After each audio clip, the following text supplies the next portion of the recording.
माँ मुझे ना बात बात पे सिखाए मत करो, मैं कोई अनपढ़ नहीं हूँ। अनपढ़ होती तो ज्यादा ही बढ़िया रहता। हाँ चुपचाप से सब कुछ सहते रहो तो अच्छा है। अच्छा, तुम्हारा मतलब जो हम तुम पर जुल्म कर रहे हैं। ये जुल्म नहीं तो क्या है, बात बात पे ताने देना, बात बात पे समझाना, मुझे भी सब समझ आता है, कोई बेवकूफ नहीं हूँ मैं। जब तुम गलती करते हो जब तो हम तुम्हें समझाते हैं, बार बार तो नहीं समझाते। आपसे तो बोलना ही बेकार है। बताओ ऐसे भी कहीं होता है। चल छोड़, तू बता आगे क्या करना है। मुझसे पूछो ना क्या करना है।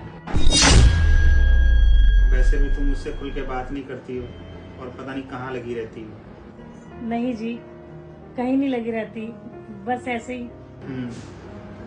कहीं नहीं, पता है मुझे। फिर सोचा मैं तुमसे 2 मिनट बात ही कर लूँ।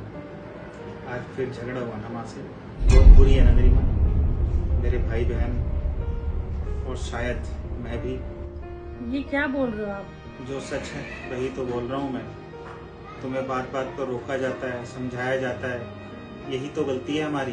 क्योंकि तुम तो पढ़ी लिखी हो, समझदार हो, तुम्हें तो सब कुछ आता है। पढ़ाई लिखाई का मतलब अब तक तो मैं यही समझता था कि लोग समझदार और सभ्य हो जाते हैं, बड़ों को इज्जत और छोटों को कैसे प्यार दिया जाता है ये सीख जाते हैं। पढ़ाई लिखाई का मतलब बड़ों से जवान लड़ाना और अपने आप को ज्ञानी समझना, ये तो मुझे पता ही नहीं था। ये तो मैंने देखा है, जब भी तुम्हारा माँ से झगड़ा हो या मुझसे हो तो तुम किसी से कॉल पे बात जरूर करती हो। ये तो मैं जानता हूँ कि वो तुम्हारे मम्मी पापा नहीं है।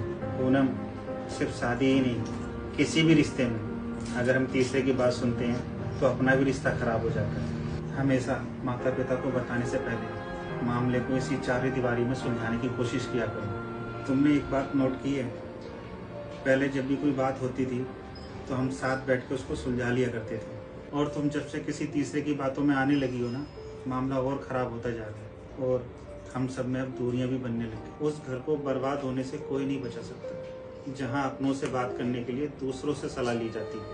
अच्छा एक बात बताओ, बचपन में जब तुम्हारे मम्मी पापा तुम्हें मारते थे तो ये बात तुम सबसे पहले किसे बताती थी? भाई बहन को या रिश्तेदारों को या अननोन को? भाई बहन को ही बताती होगी ना। अपने भाई को, बहन को। आज अगर कोई बात हो जाती है तो ये बात हम बाहर वालों को क्यों बताते हैं? हमारे ही भाई बहन हमें दुश्मन क्यों लगने लगते हैं? बस अपनी सोच से, क्योंकि हमें लगता है हमारे भाई बहन माता पिता कभी सही राय देते ही नहीं है, इसीलिए हमें किसी तीसरे की बात पे ज़्यादा भरोसा हो जाता है। जबकि किसी तीसरे इंसान को हमारे घर बसने या उजड़ने से कभी कोई मतलब नहीं होता है। मिट्टी का मटका और परिवार की कीमत सिर्फ बनाने वाले को पता होती है, ना कि तोड़ने वाले को। परिवार में चल रही अनबन को हमेशा राज रखना चाहिए, क्योंकि ऐसी बातों को लोग बड़ी दिलचस्पी से सुनते हैं और फैलाते हैं, भले ही चाहे उनके खुद के घर में महाभारत चल रहा हो। बात समझ में आई हो तो ठीक, नहीं तो इस पे फिर किसी तीसरे की राय ले लेना।